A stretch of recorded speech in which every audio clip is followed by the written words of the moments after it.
We're working every day to make Louisville a safer, stronger, and healthier city. One critical ingredient of that work is trust. As public servants, we all have to earn and keep the public's trust in order to serve them. And that starts with me and our chief of police. We took an important step in that direction yesterday with the announcement that we're reforming a new and independent Department of Records Compliance to process the backlog of open records requests.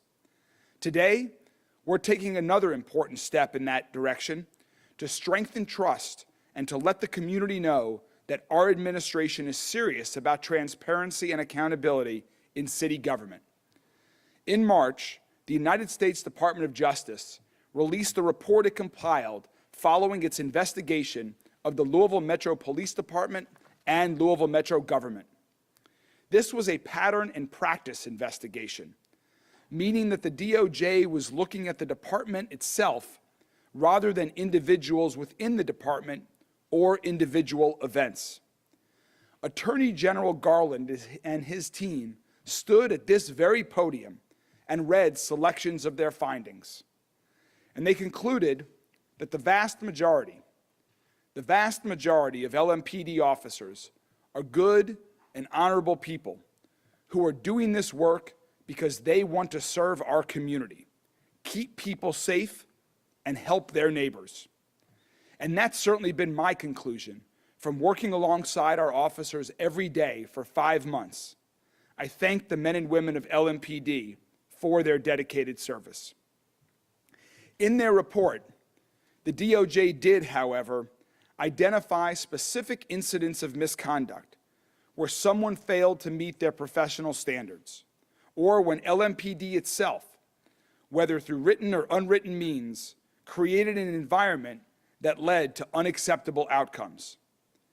These incidents took place during the period of time that the DOJ looked at, which was primarily between 2016 and 2021, before Chief Gwynn Bill and I assumed our current roles. The DOJ report did not identify who was involved in these incidents because, again, that was not their focus. They were focused on the department and Metro government as a whole, and in their report, they made a series of recommendations for reform and improvement, a number of which we are already in the process of implementing, with more on the way.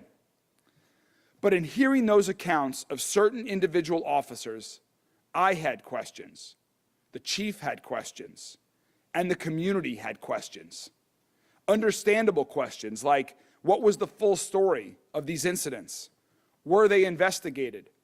Was appropriate disciplinary action taken? And what needs to happen now?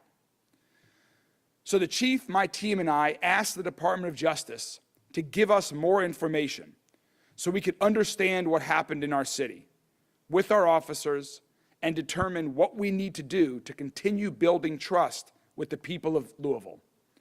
We need to know so we can continue to reform and improve LMPD. And the public has a right to know. There are 62 incidents referenced in the DOJ report that took place between 2016 and 2021, and that in their assessment, they could provide without compromising their investigation and the confidentiality of their witnesses. From the information provided by the DOJ, we have reconstructed what we can about the incidents mentioned in the report and the LMPD personnel who were present at the scene at some time during these incidents. We are releasing that list of referenced incidents today, and it will include links to relevant documentation. It will be available on the LMPD website. We also sought the advice of the Jefferson County Attorney's Office to determine what action might still be taken at this point in time. We can divide the 62 incidents into 3 basic categories. The first is incidents that were already reviewed and formally adjudicated. About half of the incidents, 29 out of 62, were investigated at the time by the LMPD's Professional Standards Unit, or PSU. And then a disciplinary determination was made by the police chief at that time, whether that was Chief Conrad, Schroeder, Gentry, or Shields. The county attorney has advised us that as a matter of law, these cases are closed and cannot be reopened or revisited. The second category is incidents that were reviewed but not formally investigated. These incidents received an administrative review, also known as a blue team review, but they were not formally investigated by the PSU. And these incidents can legally be reviewed again, and they will. Interim Chief Gwyn Biller-Oel will review each of these 21 cases and determine what, if anything, should happen now in terms of discipline. And the third and final category is incidents that received no review at all for whatever reason. There are 12 of those incidents. The chief will fully review and evaluate each of these and decide if further investigation or discipline is called for. And let's be clear that just as we require officers to respect the constitutional right of residents, our officers have those same rights as well as specific provisions of state law and their collective bargaining agreement. And those laws and agreements have to be honored and will be honored. It's also worth noting that, as we all know, LMPD has seen a lot of turnover in recent years, and some of these incidents took place many years ago. Not all of the officers identified in these incident reports still work for LMPD. It's also very important to recognize that just because particular officers are listed as being at the scene when an incident of possible misconduct took place, it doesn't mean that every officer was involved or even fully aware of what was happening at the scene. Again, it's very important to recognize that just because a particular officer is listed as being at the scene when an incident of possible misconduct took place, it does not mean that every officer was involved or even fully aware of what was happening at the scene. These are often chaotic situations with a lot going on. No one should make assumptions without getting the facts. We also need to be mindful of the role that inadequate supervision or training may have played in an individual officer's decision. That's why it's important that each applicable case gets a thorough review. If the review indicates that further disciplinary action is deserved, then the chief will take further disciplinary action. When the results of this further review are complete, we will publicly share that information. And we are also working to release the body camera footage referred to in all of these incidents. That, too, will be publicly shared when available. I have asked LMPD to work to have all of this completed and publicly released within 60 days of today. So now, let's hear a little bit more from our Interim Chief of Police, Jacqueline Gwyn Biller-Oel. Thank you, Mayor, and to the Mayor's administration, to our elected officials that may be present with us today, to LMPD personnel, and to the community. I stand here today, and again, for my commitment with the Mayor and my commitment to this police department and to my stance to always move forward with trust and transparency. And we are in a position as of today that we are showing our commitment. We have stated from the beginning that we want the community to understand and to know that we are an LMPD that we want you to be proud of as we move forward in this movement of keeping our community safe. And with that transparency, I will present to you Major Emily McKinley. She's actually going to walk you through step by step on how to receive the information in which we are talking about today. We want to present that with clarity. We want to make sure that you have the tools needed in order for you to make your truly understand and be truly informed as to the information that we are loading onto our website. So at this time, Major McKinley will now present to you how to find that information for yourselves. Thank you. Thank you, Chief. Again, my name is Emily McKinley. It's EMILYMCKINLEY. I'm the major of the Administrative Services Division for LMPD. And again, just to provide additional information and facts regarding the incidents referenced in the Department of Justice findings report, we've created a spreadsheet of the incidents with links to supporting documentations on our website. And I'm going to walk you all through how to find those links and how to understand those links. So first, if you go to our first slide.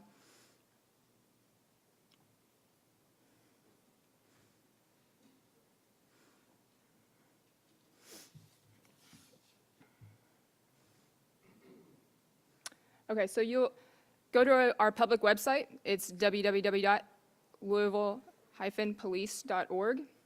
And at the top, you'll see it says LMPD Transparency. If you hover over that, under that, you'll see a link that says Department of Justice Community Resources. And if you click on that, go to the next slide, you'll see this page. Over on the black column here to the left, you'll see a link that says Information referencing the DOJ's findings report. And then you'll click on that. It'll take you to this page. This is a statement that just gives a general synopsis of the findings report and the release, the history of that, and how we received the information from the DOJ. And then it goes into the chief's plan that she discussed on how she's going to review the incidents and provide more information later. If you scroll down and go to the next slide, we've organized a spreadsheet of each incident right here. So if you look at the first column, I'm going to explain each column and what they mean. So the DOJ line item. So the DOJ provided a list of incidents, and we went ahead and numbered those incidents. So the list that they provided, we attributed numbers to those. So the first incident here. And then the second column is the identifying information provided by the DOJ.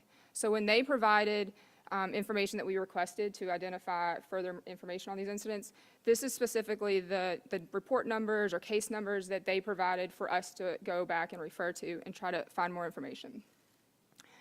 The next column is the findings report page. So if you refer to the DOJ findings report, this is the page number that you'll find the paragraph of the incident that they are referring to. And then further, the paragraph number. So we've further identified the paragraph on that particular page that you need to refer to find more information on their assessment of that incident. The next is the section. So there's 8 different sections in the DOJ report, and so these refer to the sections of the DOJ report that these incidents are involved in. And then we get into the documents. So the first column is our blue teams. And like the mayor described, the blue team is essentially an administrative incident report. And so that's what the AIR stands for, is Administrative Incident Report. These are often completed by supervisors at the time of the incident. When an officer reports the incident to the supervisor, this is the documentation that the supervisor completes. It's then sent up to the chain of command all the way through the chief's office for review. So those are links to those documents. Then we have PSU case. So these would be links to PSU cases if a PSU case was initiated on this incident. And PSU stands for our Professional Standards Unit. So that is our unit that investigates administrative policy violations.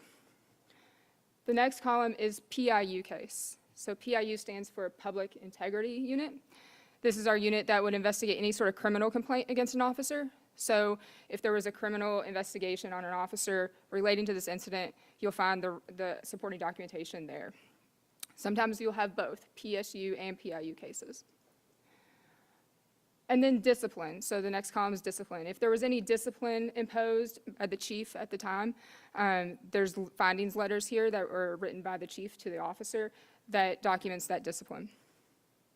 And then the last column is other supporting documents. So this might be arrest citations or police reports or any other information that we might have for these cases. So that's the spreadsheet there in a nutshell. It should be easy to find. The other thing I know that the mayor and the chief noted is body-worn camera video and photos. So those are currently being redacted for personal identifying information. So, we don't want people's social security numbers or date of births on there. So we need to go through all of those videos, make sure those are redacted appropriately, and any other sensitive information, like if it was at a hospital or someone's inside someone's residence. So that sort of thing is being redacted by our open records unit. Again, we asked for patience on that. We're talking about over 60 incidents. There's several body cam videos related to each one of these. Several of these videos are up to an hour or hour or two long. So it takes time for someone to go through all of these videos and properly redact those. But once those are completed, we'll provide links to those videos in bulk under the supporting documentation. And we'll advise when that's complete. Again, we hope this spreadsheet will allow the community to objectively review and understand these incidents and provide factual context and transparency and be available to everyone to review in their own time. So, thank you. Thank you very much, Major McKinley. Just a couple of final comments before we take some questions from the media. First, this is not something that we had to do. We did this because, as I mentioned earlier in my remarks, the chief, myself, others of my administration, her senior leadership team thought this was important to be transparent with the community.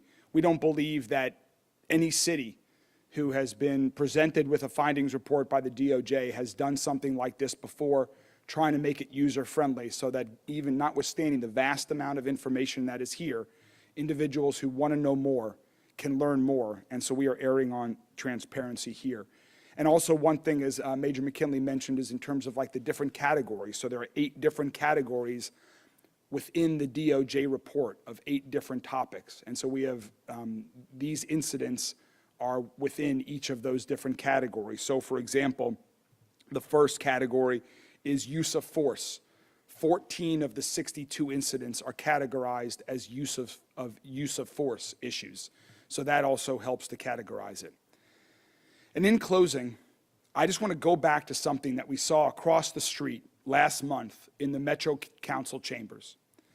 Councilwoman Paula McCraney was speaking to a group of LMPD officers who were present. And she urged them to stand up if they want to work for a police department that will reward officers who uphold their oaths and bring honor to the badge, and that absolutely hold those who don't accountable. All of the LMPD officers who were in the room immediately stood up. It was a powerful moment. And as I said in my budget address, I want to thank those officers for taking that stand. I am proud to stand with them and with so many of their fellow officers, as well as people across our city who are working together to strengthen the connection between our police department and our entire community. One way we strengthen that relationship is through transparency. And what we're doing today is one more step in that direction. There will be many more steps in that direction as well. My budget proposal includes more investments and reforms that will help us make additional progress. And to everyone who is focused on this important issue, I invite you to join us in working towards our ultimate goal to make LMPD the most trained, trusted, and transparent police department in America. Thank you very much, and we'll be happy to take a few questions from the media at this time. Mayor, I'm not seeing Hold on. question for either you or Chief. Could you talk about, actually two-part question. What would you say to people who feel like this release of documents isn't enough? And my second question, could you talk about what you hope physically, tangibly comes from this release of documents and videos over time? So we are hopeful that by being transparent, it will be one more step in the right direction towards additional transparency, not just with LMPD, but with all of city government. And through that transparency, even if there is information in here that none of us wish had happened, that helps strengthen trust. We need more trust between our entire community and LMPD, and so that's why we're taking the step in this direction. Roberto? I'm not seeing anything in the press release or on the screen regarding how many officers whose conduct was described in the report are still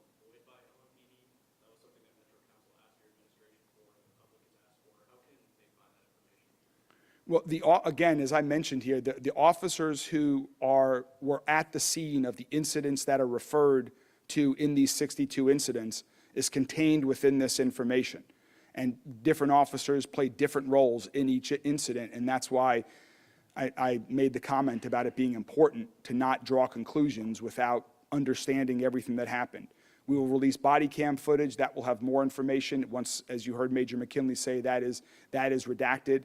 And we will also, when we provide the findings and whether additional action will be taken, that will be yet even more information once that review is complete within the next 60 days. So at this time, you're not going to release information about what officers are still employed? Well, all of the names of the individuals who were at the scenes, all of that is contained in this information. I do not know if their employment status is.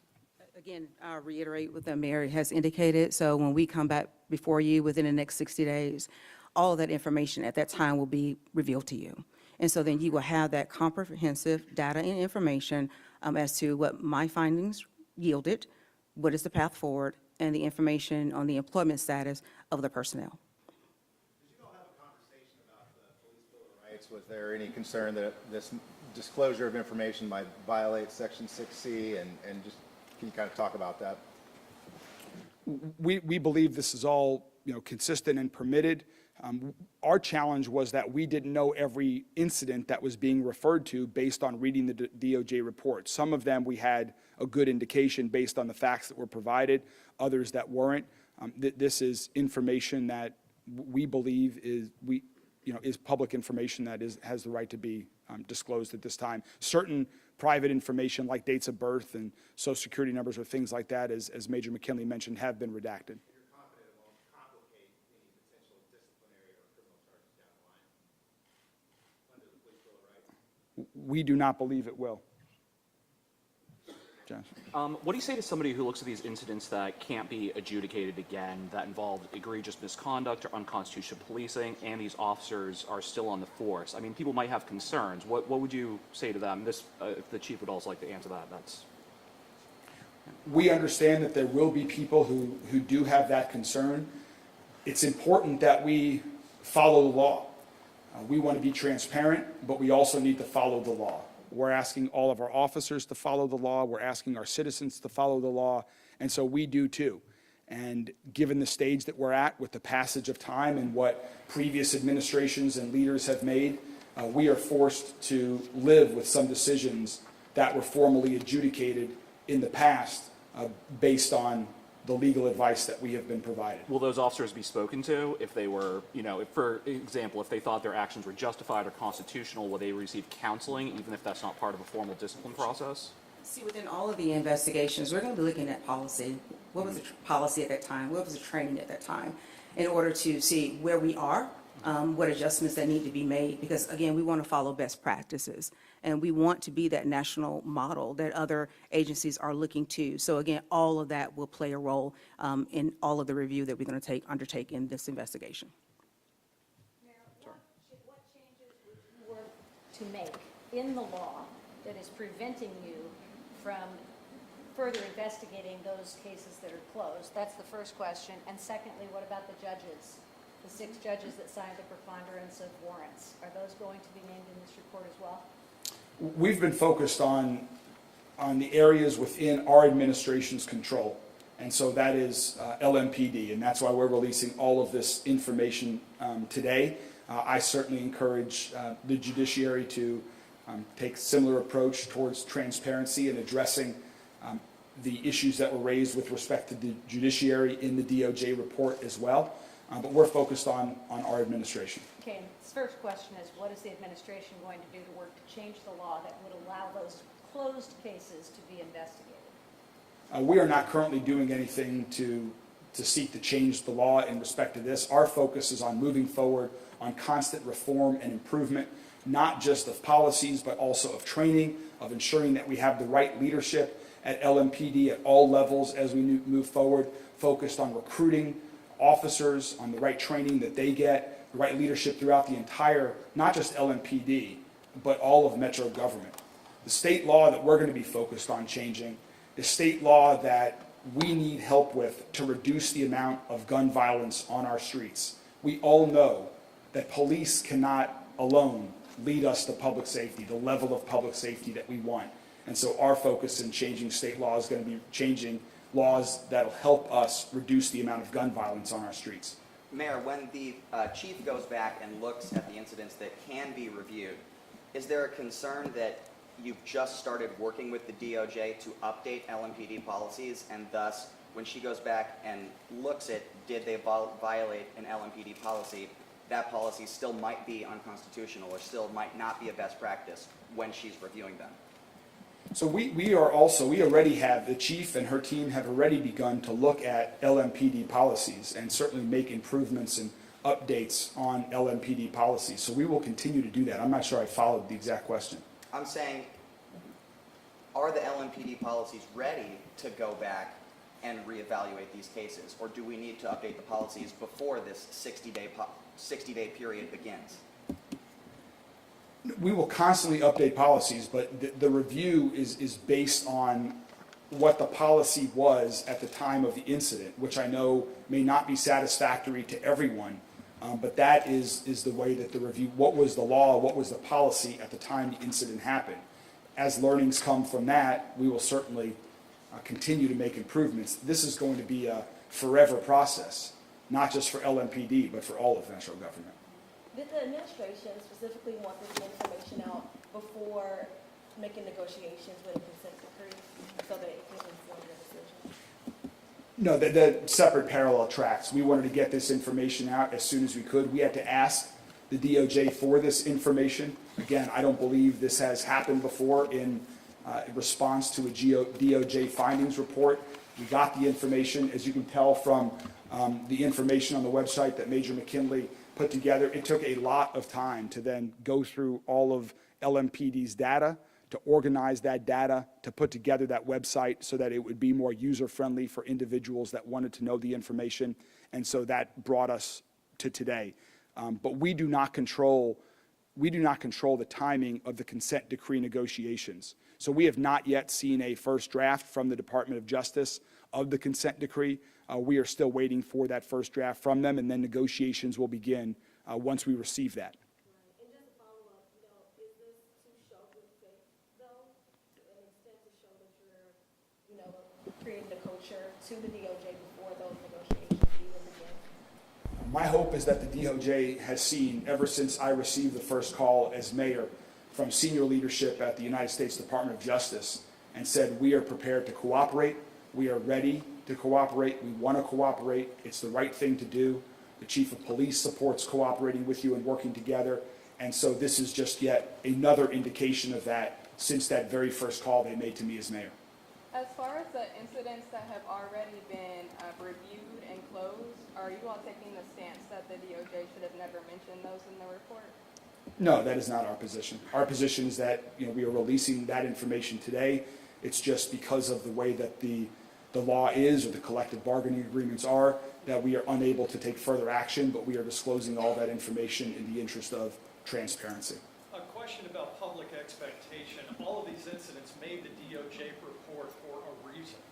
What are your expectations for future disciplinary action and future possible criminal investigations as a result of the review? Can you restate that question? What are your expectations for the possibility of future, With incidents that have happened since no, 2020? of the review that's being conducted after the review is done? What are your expectations? Are you expecting more disciplinary actions to be taken and more criminal investigations to be made? So again, I hope this is all completed within the next 60 days. That is our goal. And the chief and I will be back up here to report on what that review, the results of that review, and what disciplinary action is being taken with respect to what individual incidents at that time. And so we'll have an answer for that question, if I understand it correctly. We'll have an answer for that question following the chief's review of these incidents. But again, all of these incidents made the DOJ report for a reason because of their seriousness. These are all serious incidents that occur. Do you expect there to be more disciplinary action as a result of the review and more criminal investigation as a result of the review? I think it's premature to say that. My guess is that there will be some more disciplinary action. I'm not speculating on any criminal action at this time, but again, I think we need to go through and review that and go review each incident to give it the attention that it deserves. Mayor, Thank you all very much. Mayor, real quick, if there is no consequence for the police officers being involved in these particular incidents, would the consequent protest charges at that time in those closed cases also be continued to be brought to? You asked me about charges with Yeah, respect to I'm the saying like protesters? if someone in this incident is outlined in a closed case, do they then consider also the protest charges that were included? Yeah, that's an issue for the prosecutor's office. That's not part of our administration.